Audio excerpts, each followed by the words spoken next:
Hey, what's going on, guys? So we've had a little while to digest the announcement of Bandai's new Gundam series, Gundam RG xarx-zero, and it's time to think about what are our predictions for how the series is going to start off and continue next year when that is released, both the anime series and the game. I guess we'll talk about both all in the Gundam RG universe. So I posted it around on social media for you guys to share your predictions with me, and in today's video we're going to go through some of your predictions and talk about those. But real quick, first a little bit about the sponsor of today's video here, once again, Tokyo Treat and Sakura Co. Box. And so as you guys know, both Tokyo Treat and Sakura Co. Box are monthly subscription boxes that you can get full of unique and delicious snacks directly from Japan. So we'll take a quick look here at the Tokyo Treat box first. The theme for this month is Okinawa Snackin' Paradise, and you can see that right here on the front of the cultural guide. One of my favorite parts about these boxes is the cultural guide. In here, you've not only got information about all the different snacks that are inside the box, but you've also got these great articles about Japanese culture, including some really nice photography in there as well. So aside from just being able to enjoy the snacks, you can learn about Japanese culture in here as well. Inside the Tokyo Treat box, you're going to get stuff like limited edition sweets, chips, noodles, and then every box comes with a unique Kit Kat flavor. This time around, the Kit Kat flavor for this August box is strawberry cheese Kit Kats, which I'm sure is going to be very delicious. Now, as for the Sakura Co. box, as you can tell from this very beautiful minimalist art on the outside of the box, very different from the Tokyo Treat box,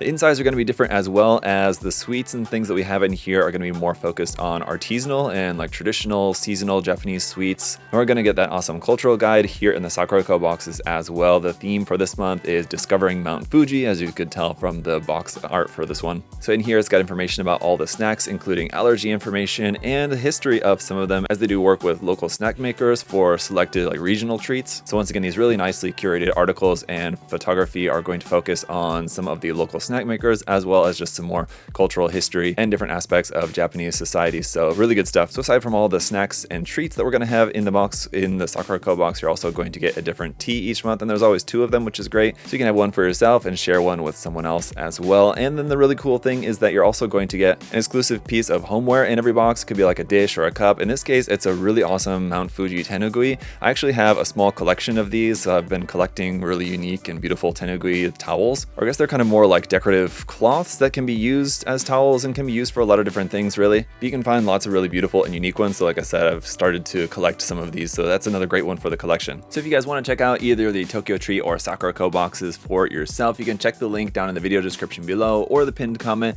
There's also a coupon code there. You can get $5 off your first box. These are great. I love getting these every month. They're awesome, so I definitely recommend checking them out. As we get into it, I'm going to check out this high site sweet potato pie here from the Tokyo Treat box, and then also kind of clarify and elaborate a little bit on my biggest prediction slash biggest question going into the series that I talked about a little bit in my past video. In my video going through the teaser trailer, if you guys haven't seen that, definitely check that out, because that goes through kind of like every shot in the teaser. I talked about and kind of theorized some possibilities as to what's going on with the infection of this alien source, the substance, the apocalypse, on some mobile suits that we can see. We see like an infected Zaku, we see this infected kind of like Big Zam sort of looking mobile armor, as a lot of people are calling it. This sweet potato pie here looks amazing, by the way. Smells really good too. As I've said before, I love sweet potato. I don't know how you guys feel about it, but it's definitely a favorite of mine. So yeah, the Mono-Eye mobile suits slash mobile armors that we see in the trailer that look to be infected, are they a product of something made by the alien force, or are they made by humans and then infected by this alien apocalypse material? So here's a couple of possibilities that I think are worth considering. Number one, the possibility is that yes, this alien substance comes to Earth and humans are making all these discoveries, and then it says in the trailer and in the information that within 10 years something goes wrong. So it's not something that happens right away. I think that maybe this alien substance kind of develops or evolves or whatever, and then does it either then like become like a sentient life, like force, maybe even like copying the appearance of humans. So basically they become like sort of human in appearance, but they're alien and they have this infectious material that they can use to then maybe they build the mobile suits, and they also are integrating this substance into the mobile suits or into these machines of war that then can like kind of like transform, sort of, as it were. That's less likely. I don't think that that's where they're going to go with this. I wouldn't like that if that's where they go with this necessarily. Kind of what more I'm thinking is that the case is that there's probably going to maybe be like fighting factions between humans, some that are maybe wanting to sort of like side with this alien force, like thinking, okay, this is some new technology or new kind of substance that we can use in order to advance the human race, because that's something we see a lot in Gundam, you know, the whole new type versus non-new type. In this case, it's going to be like those who want to use this apocalypse substance to kind of advance humanity, and those who think like, okay, wait, this is dangerous, we shouldn't be using this, we should be fighting against it. I think that's probably going to be more likely the case. So you see the mobile suits like the Zaku and the Big Zam type mobile suits that we're calling them in the trailer. Probably those are made by humans using this substance, and then they kind of are able to. We also see that shot of like the pilot in the cockpit that's getting kind of filled up with this like crystalline substance in there. I think that's just kind of like a byproduct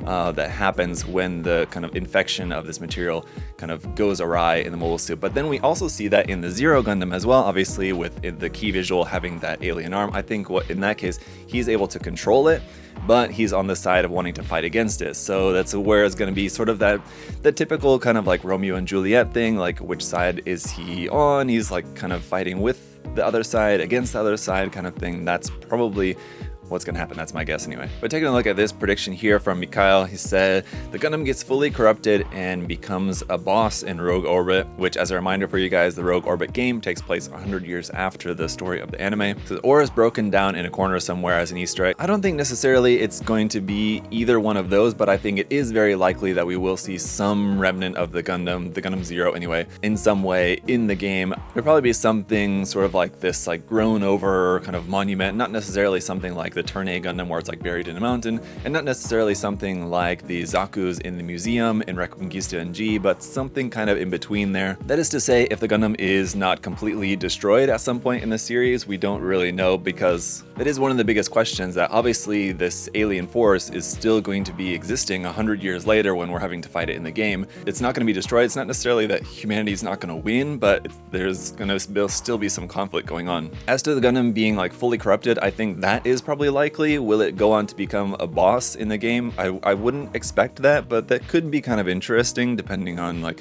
where they go with that. In a similar vein, Dev Zeppelin here predicts that the MC, or the main character, winds up being fully consumed by the aliens at the end of the show and is the final boss in Rogue Orbit. So like another kind of similar thing where not so much the Gundam, but the main character itself, maybe together with the Gundam, are kind of fused and kind of become one entity that becomes a boss in the game. I don't know whether the human and the Gundam Zero end up becoming fused, as I'm saying. I don't think that's necessarily going to happen, because I think, you know, they want the character to be ultimately the hero in some sense of the story, and I don't think that would be necessarily a way for the hero story to end.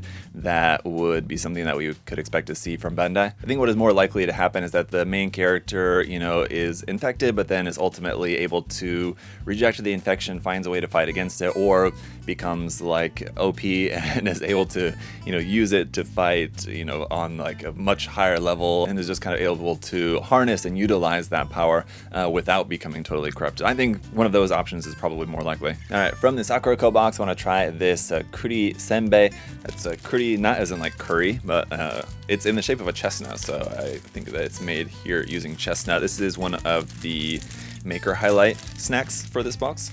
I thought it was just one like thick kind of cookie senbei, but it's actually two in here. So it's much like harder than I expected. Okay, it's in the shape of a chestnut, but actually it's made primarily of white bean paste. But really nice flavor to it. All right, Superman here then says, I hope it's not another aliens are secretly humans Gundam show. That's the first part. He's got kind of 2 points that I want to talk about. But as far as the aliens are secretly humans thing, I don't think, at least if they are sticking with what is one of the things that I'm actually looking forward to the most about this, is the more kind of hard sci-fi elements of this. If they're sticking with that, which I think would be a good thing.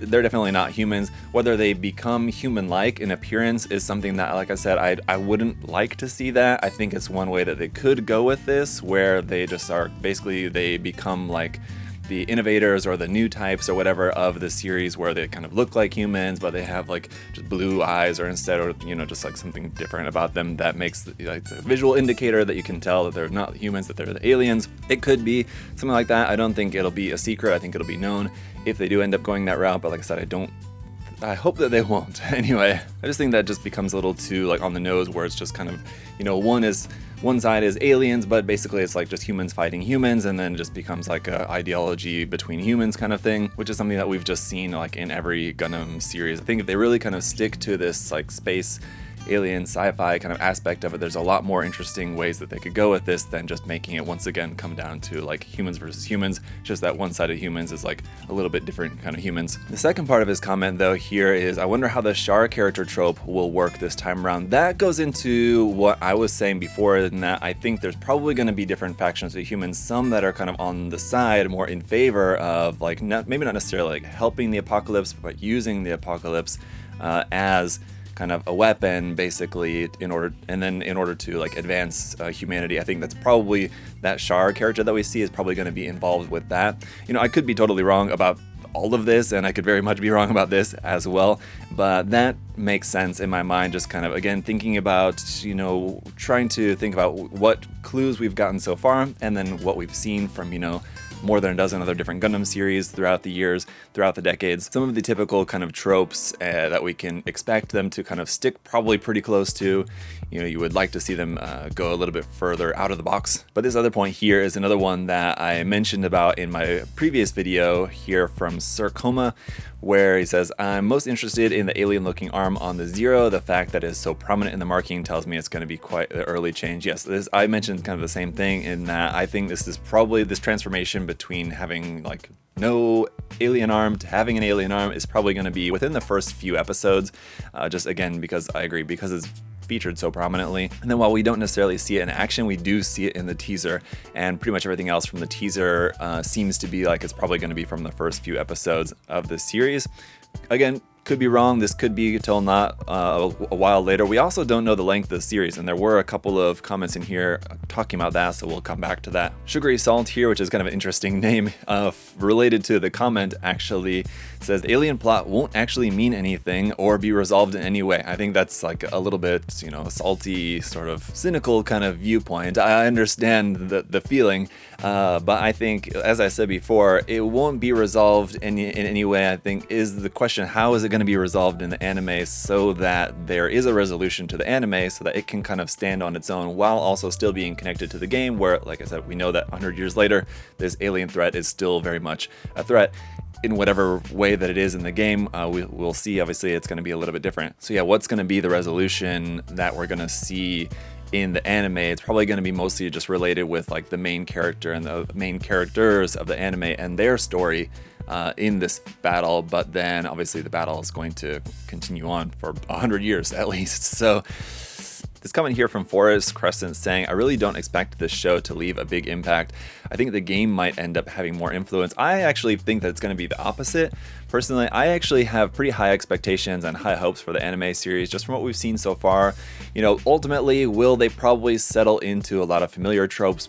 Probably, but I'm hopeful in that we will see like kind of a lot of unique elements to this series that we've not seen in other Gundam series before. And I do think that differently from maybe like how the past series, G-Quax, was kind of niche and it's more like a series for like already established Gundam fans, I think this series will do better in terms of bringing in more fans into Gundam, like we've seen in past series, like in particular Gundam IBO brought in a lot of fans. I think we could see something along the lines of the reaction of Iron Blood Orphans with this new anime series as well. Again, it really just kind of depends on how those first few episodes go, which is still yet to be seen. The game I actually have less hopes for, just because of Bandai's track record in these different games. I mean, like, what was the last like big game that they worked on similar like this that really had a lot of hype going into it, and that hype was like maintained for more than a few months after the release? I hate to be pessimistic about it, but I just don't know if the game is going to have quite as much impact. You know, I hope that it's good. I probably won't play it just because I don't have a modern system to play it on. I'll be able to read the reaction from a lot of you guys and just from what I see online, and you know, I hope that it does well, being an important part of the story, because the other thing that could happen is that, okay, this is a part of the same Gundam RG universe, it's a continuation of the story 100 years later, but does anyone really care about that aspect of the story, or are people just really just going to focus on the anime? I don't know. All right, Kit Kats. So strawberry cheesecake Kit Kat. What's to go wrong? These are also a Baskin-Robbins collaboration release, which interestingly, Baskin-Robbins, I never really had much growing up in America until I lived in Korea.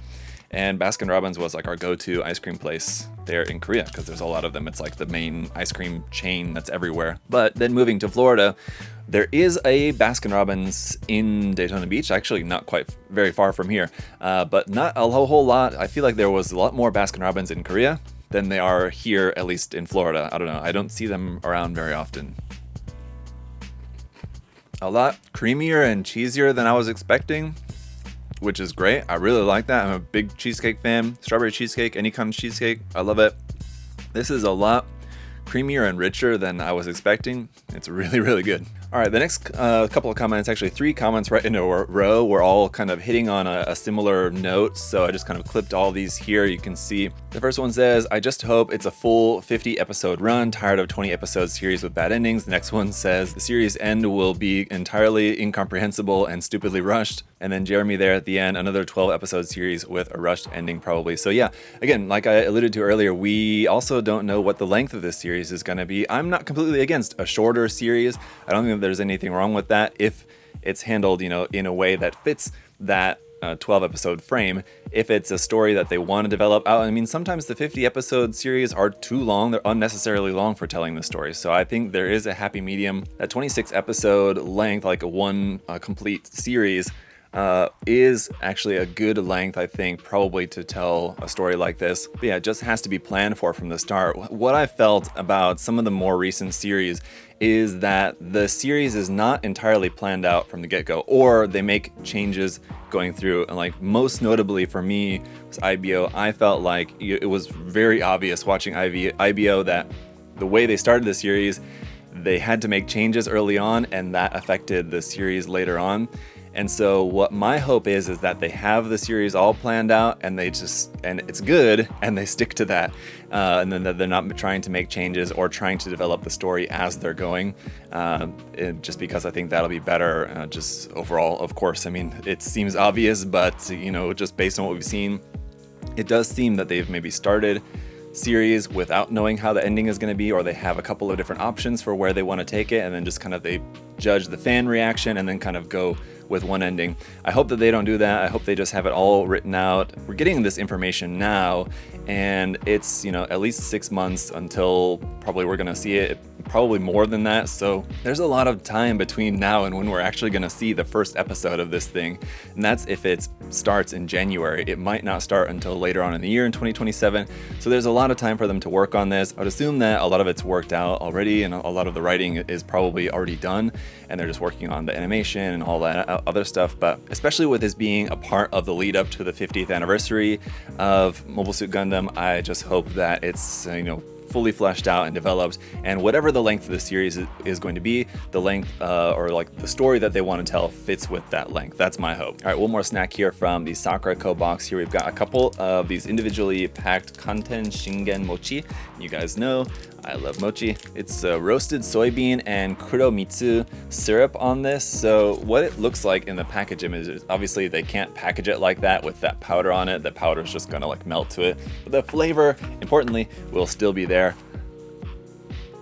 Yeah, definitely really good. And there's a second one of these too, so I'll save that one for later. You wouldn't think maybe necessarily that a soybean as a base for a treat would make a lot of sense, but they can make it work, and it's amazing. So I love it. All right, last thing here, maybe Art on X shared their prediction. They had like a longer prediction thread. You guys can go check that out if you want. But the TLDR on that was, I think the main character will go rogue on his own. I think that the enemy human faction will side with the apocalypse and want to keep humans in space, and that the apocalypse could serve as an allegory for expansionism is bad. Yeah, basically this is like a lot of what I was thinking as well. I think he'll go rogue in a similar way probably to how basically in like Gundam Unicorn, what we saw with Banagher, basically taking the Unicorn and then joining up with the Zeon Remnants forces, briefly, and then there's like kind of that battle going on with that. Probably something along those lines. Yeah, I agree. There'll be a little bit of that. As I said before, there'll be a little bit of, where he's able to, in some way, at least at the beginning, maybe harness some of the powers that the apocalypse, infection kind of gives him / gives the Gundam. And then there's kind of this battle, maybe internally and externally, that's going on, and, kind of which side is he gonna be on, maybe does he want people to live in space or live on Earth, and what's going on with that? Yeah, I think that's probably going to be the main thrust of the story. That's a safe assumption anyway. I mean, we could all be completely surprised and it could be something entirely different, but I don't know. So anyway, guys, there was more predictions. Thank you all for sharing those with me. If you guys want to check those out, you can check out my different social media posts to see what other people were saying about that. And again, check out the Tokyo Treat and Sakura Co boxes. Great stuff in here. The rest of these snacks I'm going to take home and share with my family. My kids especially love when I bring home all these wonderful snacks. It's good stuff. I really like the cultural guide. Definitely check those out, guys. So thank you again to Tokyo Treat and Sakura Co for sponsoring this video. And thank you guys for watching. Let me know in the comments, what do you think about my predictions, other people's predictions, my interpretations of those predictions, your predictions. I look forward to reading what you guys have to say about it down in the comment section below. And yeah, if you guys want to check out some more Gunpla, paints, tools, supplies, all that good stuff, you can check out the link in the video description as well to USA Gundam Store. And thank you all so much for all of your support. See y'all later. Bye, guys.